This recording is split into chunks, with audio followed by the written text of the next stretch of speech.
आदिवासी समूह आहेत, अनेक जगामध्ये अनेक राष्ट्रांमध्ये ते लोक सन्मानाने आपली सांस्कृतिक असेल, भौतिक असेल,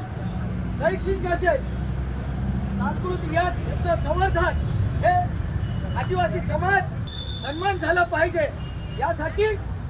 संयुक्त राष्ट्र संघटनेच्या 94/214 यानुसार संपूर्ण देशातले जे काही देशामधले जे नेतृत्व करणारे होते राष्ट्राध्यक्ष हे जिनिव्हा शहर म्हणून त्या ठिकाणी 19+214 याप्रमाणे सर्व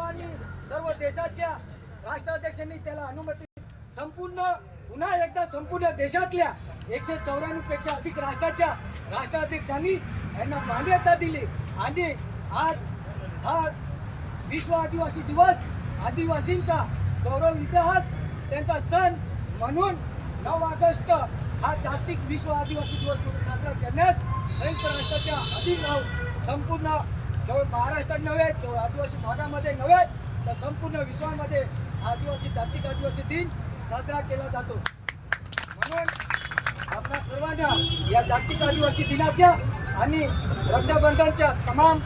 महाराष्ट्रातील सर्व वर्ग 3 वर्ग 4 माझे सर्व आदरणीय पोलीस प्रशासन वरिष्ठ अधिकारी संबंधित प्रशासन पत्रकार बंधू आदी सर्वांना या दोन्ही सणाच्या आवडीने आम्ही महाराष्ट्र रोजंदारी वर्ग 3 वर्ग 4 च्या वतीने आपण त्यांना शुभेच्छा देऊया। त्यांच्यासाठी पुन्हा एकदा